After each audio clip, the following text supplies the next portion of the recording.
Cabo Verde. E nessa linda marca-me em criar com tudo que os de bom na minha coração.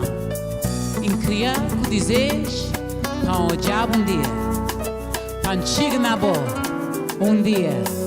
Cabo Verde.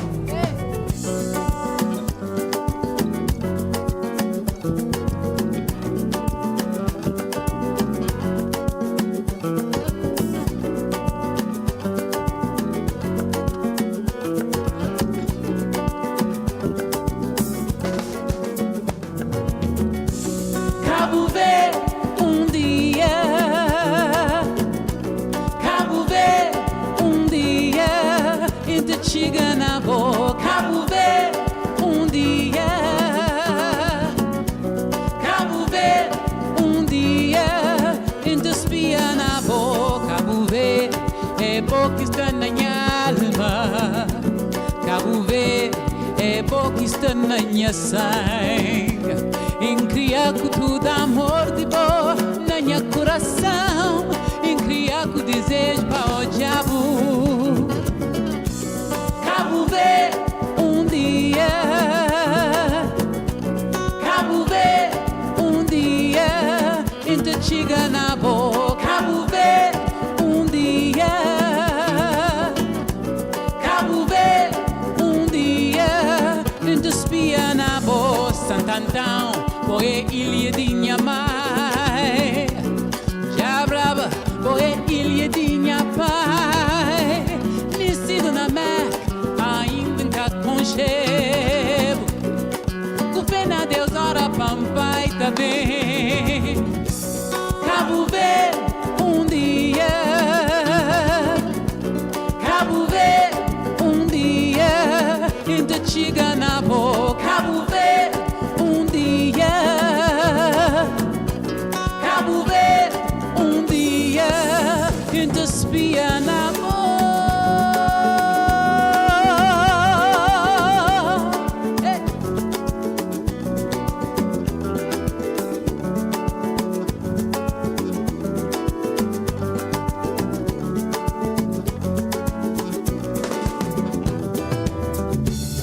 Conchego, minha terra, I will know you, my country. Então, o diabo, dia, I will see you one day. Abraçavo, minha terra. Beijavo, dia, minha raiz. My roots, minha credeu, my love, minha sonho.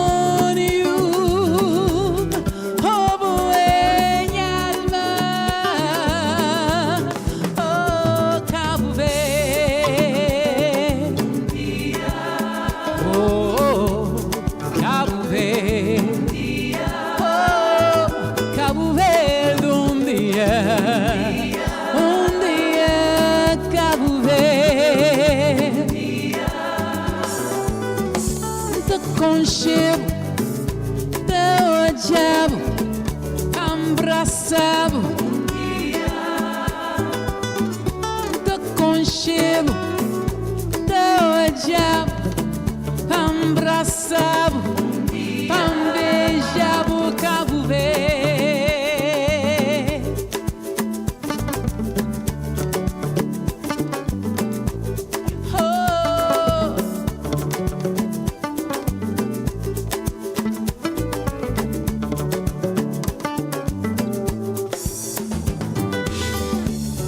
Conchego, teu diabo, abraçavo,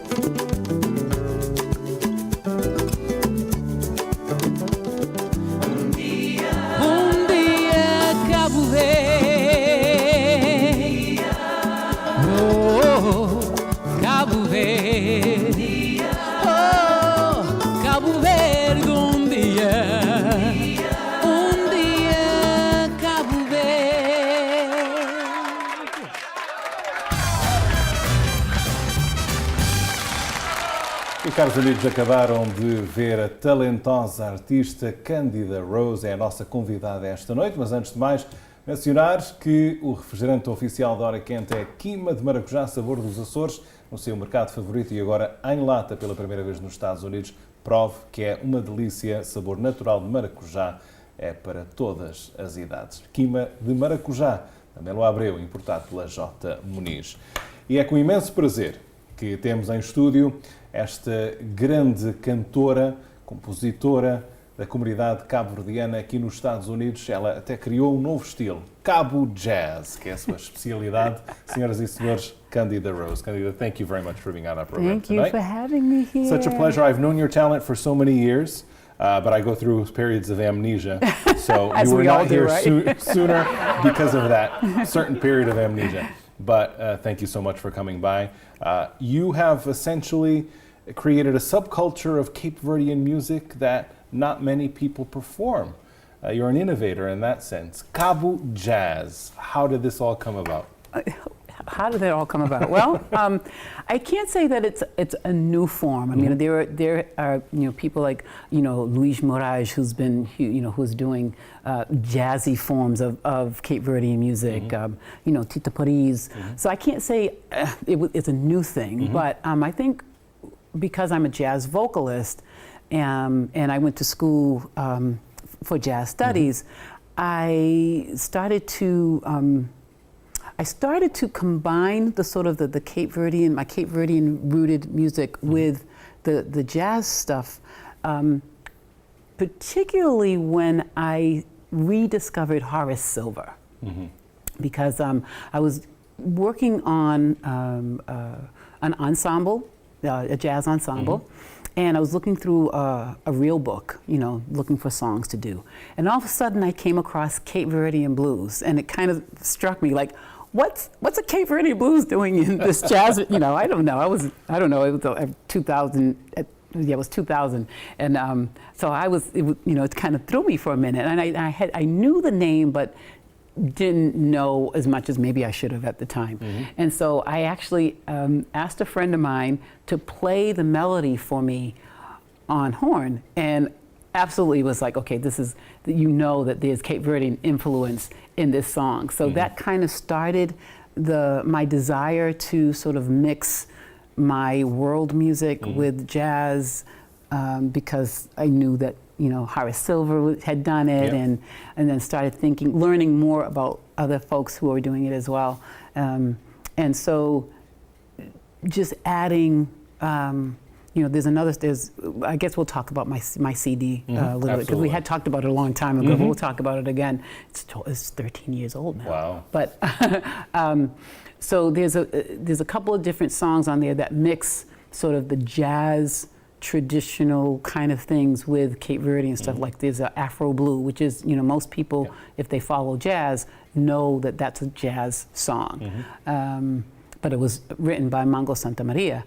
And then what I did is I took a Cape Verdean rhythm, batuk, and laid it under Afro Blue, and so that's sort of my KabuJazz. And there's a couple other songs that I do that same thing, that's all. And then I take a Creole song, like Saudade, and really, scat through it, scat in it a little bit, and you have like sort of jazzy horns. So that's kind of my.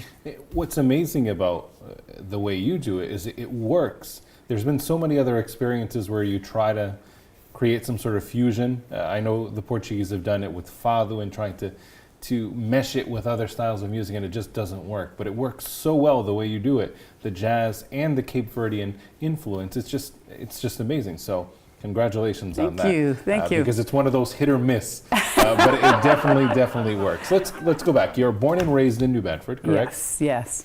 To a Cape Verdean family, obviously. Yes. How big of an influence was the Cape Verdean culture on you as a child? Did you grow up with Cape Verdean traditions, or was it more of the integration of your family? And because that happened with the Portuguese, the integration, they kind of left aside the Portuguese to try to make their children American. How was your upbringing in that sense? Was the Cape Verdean culture present in your home? Yeah, so I think I had a little bit of a different experience. Because, let's see, so the first, I would say, 8 years of my life, I stayed with different folks who were either Cape Verdean. Actually, my grandmother, who raised my aunts and uncles in Lisbon, actually. I actually started learning how to speak Portuguese first. Oh, wow. Actually. And that's another story, because my biological mom passed away when I was 14 months old. So, so then I was with a woman, her name was Sebastiana, from Cape Verde, had very, sort of solid Cape Verdean roots there. So I learned a lot of my first musical things, when I was 6 or 7, songs like Chapéu de Palha, even before, that's what I remember more, even before singing American things. Yep. So that kind of started it. But then my dad remarried, and he married a woman from Cape Verde, from Brava.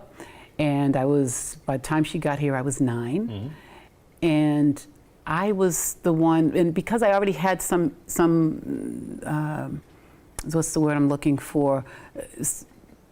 Some indoctrination into, sort of speaking Creole and all that, and the Creole culture. When she came, I was able to communicate with her, and then I was the one that kind of helped her sort of navigate her first years in the United States. And then as her family started coming as well, I was the Cape Verdean speaker, in the family, and I was the one that sort of got them around everything. So, but because she came from Brava, we would, I had like pen pals. I was writing, family in Cape Verde that I hadn't met before, doing those kind of things.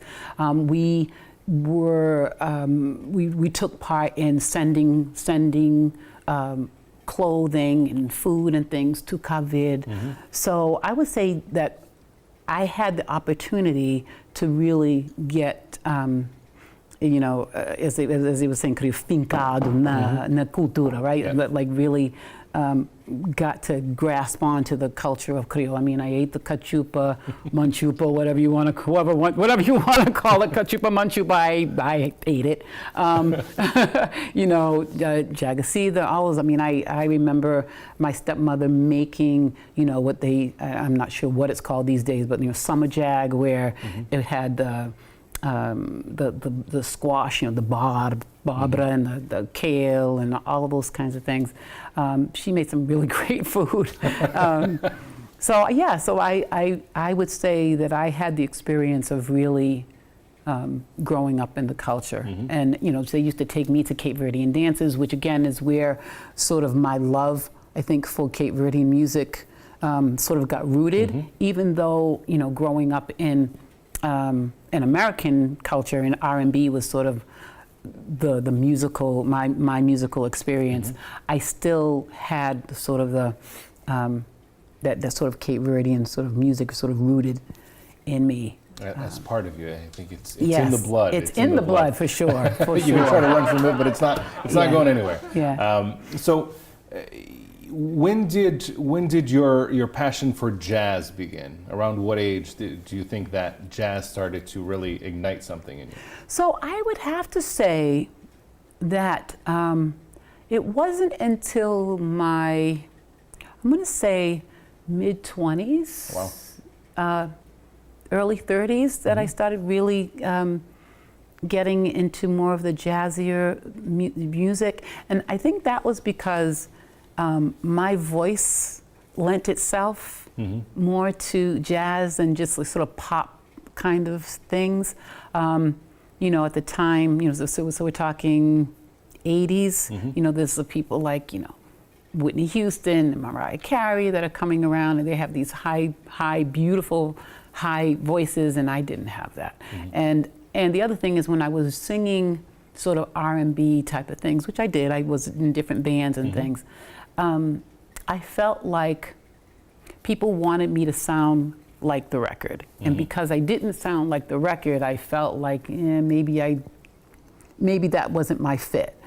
And so when I started listening to some jazz things, I had some friends who were into jazz, and as I started listening a little bit more to jazz and learning a couple of the jazz songs, I was like, okay, I think I like this. I like the fact that with jazz, they don't want you to sound like anybody else. Like, you know, no one wants me to sound like Billie Holiday. No one wants me to sound like Ella Fitzgerald. They want me to interpret those songs in my own way. So by the time, you know, the 80s was, you know, coming along, I'm just kind of feeling out the jazz a little bit. But it wasn't until I went back to school. I went back to school in 2001 for music, because I went back. I wanted to get my bachelor's in music, because I had been in music for so long. Always, no matter what I did, whether it was church, whether it was, you know, I worked for a bank for a long time, and even at the bank, they called on me to be sort of the music person. So, so I always had music there. And when the bank mergers happened and a lot of us lost our jobs, I went straight to school. Because I went straight to school, and then that's when I did the jazz studies, and the rest is kind of history. Now, when did you become a solo artist? Before or after college? I think I was always a solo artist, although there were a couple of different bands that I performed with, you know, in the 80s. But I always somehow find myself singing on my own. And there was a time where a lot of the singing I was doing was a cappella, because I didn't have a band that I was singing with. So I think the band, the sort of the band singing came after people started hearing me singing by myself. Now, after getting your musical degree, obviously that was the road from then on in, was music, whether it be as a recording artist, whether it be as an artist who just gives back so much to the community. I know you participated in lots of events to help children, to help the elderly. Let's talk a little bit about that, your humanitarian side, but through music, which is great. Wow. Well, I would say the biggest thing that I'm doing right now as my work, and my company is Golden Rose Music. What I've been doing for about the past 12 years or so, like 14 years, maybe more, is I sing during the day, I sing for nursing homes, assisted living, adult daycare centers, and senior centers, all across sort of South Coast Massachusetts into Rhode Island. I've gone as far up to as Webster, Massachusetts. I've gone as far down as like Chatham, down the Cape. So that's sort of a huge thing that I do, big part of my life right now.